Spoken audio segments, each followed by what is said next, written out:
is Jason Sinnarajah, who's been working in sports for many years, many sports, including in Buffalo, and is now the president of the Nats business operation, and he joins us in studio. It's funny, you can talk all sports, because when you sat down and I said, hey, I'm not going to be that fun right now. I'm sending a bunch of texts to try to figure out what's going on with the Caps, but yet that's one of your old stomping grounds, and you're familiar with Buffalo's operation. Yeah, I was there in Buffalo. I was running the Bills side, and we worked a lot with the Sabres. And when they acquired Alex Tuck for Eichel, I think that was 2021 or 22. I can't remember which year it was, but I was there. Yeah, and I remember Alex Tuck because I went to Boston College. He did too, so there's a little bit of a connection there. But yeah, you guys are getting a great winger. He's a great guy and good in the locker room. It's been fun to be over at Nats Park this year. I know you came down Half Street. We wanted to talk to you about some of the things you've got going on, but also we had you on at the beginning of the season, and we put it on the calendar that we wanted to have you back out sometime this month. And this roughly is the halfway point today, right? To do it, exactly. So just a State of the Union. You took over right before the start of the year. There were a lot of things you wanted to fix, to amend, to improve. What have you been able to get done so far, and where are we in your process of just kind of improving the State of the Union at the ballpark and helping fans to enjoy themselves? Well, there's been a lot of progress. I think we have a long way to go, but look, on the field, 2 games over 500. There's a lot of excitement. We had 29,000 yesterday. Unfortunately, the result wasn't what we wanted, but a lot of fans were excited with our basketball jersey, which was a nice thing to do, especially when the Wizards were picking first yesterday. But we've had some great crowds. We've had some great entertainment options. We had the hot dog day. We've honored a lot of our military like we always do. And it's been exciting. It's been a good season. Our season plan holders have been reacting really well to some of the adjustments we've made for them. But there's always room for improvement. So we're getting better every day. So refresh folks, what were I don't have the right terminology. You're a business person, so you do, but pain points, complaint points, whatever they were, hey, here's the punch list preseason, and then kind of compare it to right now. Like when you say progress, what is that progress? And what were some of those pain points? Yeah, so I came in mid-January, and one of the things I read and heard about from fans was getting into the ballpark was a challenge. And again, when you have 40,000 people, any ballpark is going to be a challenge. Sure. So what we wanted to do for our season plan holders, so your season ticket holder, the people that are coming on a regular basis, was give them a dedicated entrance. So we've done that in left field. By all accounts, that's been successful. We have some blips every so often, but for the most part, I walk over there a lot. Our season plan holders are really excited to have their own entry. We've expanded our go-ahead entry, which is facial authentication and just walking right through.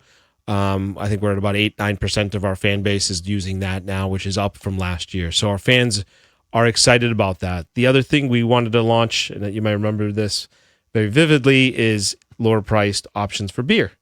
And so we've had $8.99 16-ounce beers available in all of our ballpark. We've had some adjustments with our partner Levy, but by all accounts, our fans are really enjoying that. And again, just giving more affordable options, getting people in the ballpark has been our focus a lot. I don't think you knew when you were coming here that the team was going to be over 500 right now. I don't know if the baseball operation expected that. That's got to obviously be some wind, at your sail, so to speak, to help in this process.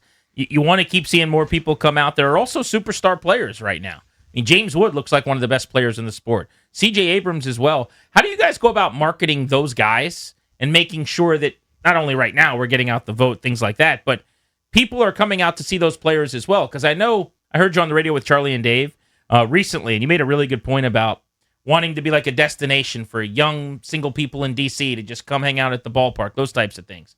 And that makes great sense. That if you're not catering to those people, you're probably not going to win in this city. But also, we got one of the 5 or 7 best players in baseball, maybe, in James Wood, and making that a priority as well. Well, yeah, I mean, CJ's, I think, 3rd in RBIs. He's been amazing. James has been having an amazing year. I'm excited to see CJ leading all NL shortstops in All-Star voting. We want to get James into that top 6, top 5, top 4. Hopefully, get voted into the game as well. So, shout out for him. But yeah, that's been helpful. The way we've been marketing them is we're putting content out around those two. Again, we don't want to focus just on those two because there's a lot of good things happening. I mean, Nunez is 30+ steals. Our pitching staff, Foster Griffin's been amazing. So there's a lot of great things going on. But look, with CJ and when James Wood are playing really well, the recognizable superstars now in the game or getting there toward that point, our fans are starting to recognize Our Abrams jersey sales have increased. Our wood sales have always been strong. So it's been really nice to see more of those jerseys around. And I think the fan base is now effectively almost appreciating or learning about them again, as they've had a lot of success. And it's been awesome to see. And they're great human beings and they're great guys. So it's an easy story to tell. How much for you again, when we talked to you just like days after you came on board in January, I think. So now that you're a veteran of this position, about 6 months or so, what have you kind of felt in terms of how much is putting out fires? How much is, planning? How much is like in terms of your time and energy and where you're allocated? Listen, I think this job has a lot of interesting moments that happen during the course of the year. Things happen on a regular basis in the world, in our world, social media, etc. I wouldn't say it's necessarily putting out fires as much as it is listening to our staff, getting to know our staff. We have some great staff at the Nationals, right? And getting to know them, making sure that, I'm serving them as well too, right? That's an important constituent in my world on the business side. Then listening to our fans, right? And getting to know them. So we've been doing focus groups. I think I'm doing my 9th one tonight, where we've had our season plan holders and our single game buyers come and talk to me. And we have a set series of questions we ask them about what they want to see that we can improve. And so, just trying to be out there and be present, I think, is the number one thing I've been trying to do. Well, I will say to your credit, I have seen you in no fewer than 15 different places in the ballpark.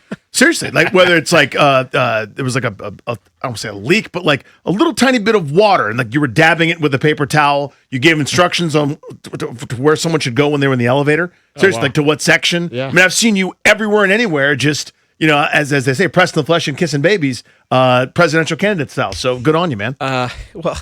Again, I think it's important for me to learn and observe everything I can. So I try to walk out there and lead by example, and hopefully, our fans can see that. Jason Sinnarajah running the Nats business side of things in studio with us for a little mid-season update. He told us he would come over and catch up with us after several months. He was kind enough to make some time on his schedule to do that here on Grant and Danny on the Fan. I am team Tarps Off crew. Yeah. I find that to be awesome and a blast. It started in St. Louis. It was a very natural thing. It is spread around baseball. Your thoughts on just the growing trend in the sport, and frankly in D.C., where it's becoming a game-by-game nightly occurrence, and at times, a couple sections up in the outfield are being taken over by the youngsters ripping off their shirts. Well, actually, one of the days I went up there. Did you really? Very close. I didn't go. I was very tempted to go and do it myself, but I think I was. Did your tarp stay on? I was advised not to do that, and it was probably the right decision. But no, I love that, like that energy. I actually wanted to go see like what types of fans are going up there, and it was really striking to me, guys. Like, a young family went up there. It was a mom, the daughter, 2 sons, and the dad, and they clearly were like inching over there, and it was really interesting. The mom was taking video, and the 2 boys and the dad took off their shirts, and it was really cool because like it's an engagement, right? At the end of the day, we are an entertainment option. We obviously want to win and all that kind of stuff, but people want to be entertained, have a good time when they come up to the ballpark. So to see the joy, see the excitement, I love it. It's also added a lot of juice in the ballpark. Like there's some really hot Saturdays where I can understand why they're taking their shirts off, and it's added a lot of energy to our fans and also to our players. Totally. This has been my, I don't want to say argument because I'm not sure that there is one, but we've talked about it a lot with different media members in the press box or whatever, and you never know what they're going to yell, what they're going to chant. Sometimes there's cursing, whatever. Yeah. And my point is the juice is way worth the squeeze here, assuming they're not saying anything terrible and awful, because I have been in this ballpark for years where I had my own bathroom and my own concession stand and most of my own section, and it's been dead. It's quiet. There are way too many nights over the last several years where you just feel like you're watching a game in a library. And if anything else, it's a lesson to everyone that you can be heard. Like when there's a few hundred kids up there or people, whoever's up there, screaming, it is so loud. You can hear it on the broadcast. You can hear it in the press box. And it's almost like we're watching the World Cup in studio. It's this soccer feel of like, and it just brings something to the environment. The same way the drums on Half Street. Mm-hmm. Yeah. I really like it. I think you said it really well. I think, again, we're in the entertainment business too. And to have that entertainment, to bring in energy when you have 81 games, when you have 81 games, it's something that really, you need that every so often, and it's been great. I really love it. I love the fact that they're moving around now. If you've noticed, like they were in right field and now they've moved around. Yeah, I wondered if they were like told to, like someone sitting here tonight. Yeah, like who's in charge? I'm not. Listen, there are some things that we try to, help with or whatever. This one is totally organic. Like I actually noticed it yesterday. They were in right field one game, and then yesterday 2 games ago they were in right field. Yesterday they were in the upper deck, kind of behind first base. I thought that's really cool, and that section for some reason looked a lot bigger. I don't know. It was great. Yeah, I've seen him in left. I've seen him doing pretty much everywhere at a different point. What is kind of your next mountain that you want to climb? Sort of the next big thing where you go, okay, I feel not settled and satisfied because you're always looking to improve, but we've accomplished so much here to this point halfway through the season. What's kind of the next big thing challenge you want to take on? Well, look, I mean, the ballpark is almost 20 years old, right? We get a lot of feedback about the ballpark experience, good and bad. There's some things that we can fix right now. Our concessions we're continually looking at, getting people in and out of the ballpark. Obviously cleanliness, you mentioned I was dabbing something. Like I really take that seriously. We want it to be a very clean environment. But longer term, we've got to figure out what appeals to different parts of the fan base. The VVIP to the outfield social seeking fan, to the value consumer, to the families, to the group outings, etc. And so we're going through what we're going to look at the ballpark right now. I can't announce anything, but we've had some really good conversations with the city, really appreciative of them and everybody involved with Events DC and so forth around what we can do to refresh this place. And that's what I was going to ask, because some of that's out of your hands, right? Some of that, not, you've obviously got a lot of power and you wield it, but the city has to be involved on some of the maintenance stuff and some of the big picture things, right? Again, I wouldn't maybe rephrase it as, I wouldn't phrase it as power as much as we're partners with them. This is a civic asset, the team, the ballpark, etc. We want to enhance it so that future generations of our community can have a great experience too for what they're going to want. And we're working actively with local officials to make that happen. So in the short term coming up, my favorite game of the year is always the 4th of July game. Yeah. It's a morning game, so that's going to be massive, obviously. There's a Yankee series around the horizon as well. What kind of things can you tell us about what you have coming up? Well, first off, tonight's Pride Night, and then tomorrow night is soccer night. So we're going to have a soccer jersey with the Nationals logo on it, which is really cool. And if you wear the jersey around after the game to select Navy Yard bars, the U.S. is playing at 10 p.m. You can drink $1.50 Budweiser's, courtesy of Budweiser's celebration of their birthday. So that's pretty cool for any fans coming out. So, I mean, again, free beer for those who want to partake in that, and lower price beer, that's what we do. But on the 4th of July, there will be free beer courtesy of Budweiser. So keeping to that theme. But we have a huge homestand from July 3rd to July 12th. And we start off with the Pirates, July 3rd to the 5th. We have fireworks on July 3rd. We have the 4th of July game. It's even more special this year with the celebration of America 250. So we're going to be doing some very, very cool activations. As I said, I think on the radio or TV the other night, it's going to be astronomical to give you an understanding of what's going to happen there. June 5th is a patriotic T-shirt giveaway. Then we have a big series against the Astros, which I know for our fans, there's a little bit of a rivalry there for going back.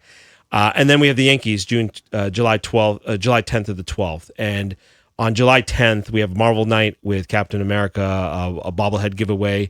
But look, it's the Yankees. There's going to be a lot of energy in the crowd.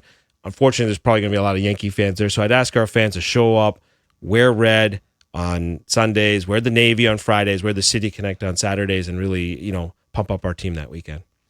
The team is playing so well. Yeah. We're at the All-Star break after that series, right there in the middle of July. Summer, kids are out of school.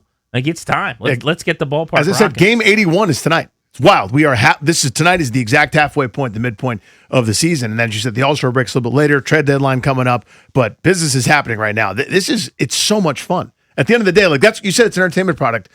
This is such a fun team to follow, care about, and be interested in, because you're kind of looking up going, I don't know if they're supposed to be here, but they are. This is great. Well, look, credit to Paul Taboni and our baseball ops guys. I mean, they've created a very exciting team, and obviously any baseball decisions are their purview.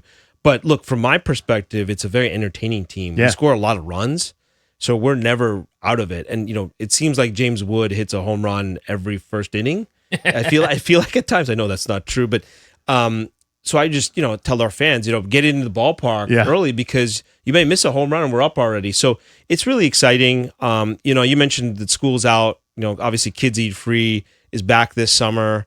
It's a great deal. And it's very popular in the Paulson house. We've got 4 kids, and we get the 4 brown bags. It's a hot dog. It's a bottle of water and chips.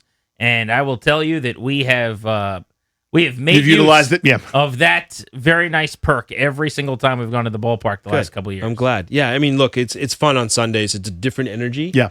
Friday and Saturdays are like a little bit more like an event, social seeking, that kind of atmosphere. The music's a little louder. Sundays, it's that family orientation that we're trying to go for, right? And kids can run the bases afterwards. There's story time, etc. We've got post-game concerts. So we have Jason Derulo on July 24th, Jordan Davis on August 7th. We've got some really, really exciting promotions. Hawaiian Shirt and Shorts Day are set on August 8th. We have a Harry Potter Day on July 25th. So there's a lot of stuff to come out to the ballpark on, a lot of excitement. Come out and cheer the team on. I know the guys really appreciate it. Well, we will be over there, and we will be seeing you, and hopefully they keep on winning, because then so fun, man. The house is going to be packed. Jason, thank you so much. We appreciate it. Thank you so much. Thank you, buddy. Me. Jason Sinnarajah of the Nationals in studio with us on Grant and Danny. Started the segment. We told you the Caps, for the second time in 2 days, just made a massive trade. They have added a second 30-plus goal scorer. Back-to-back 30-goal seasons for Alex Tuch the last 2 years. We'll break that down next.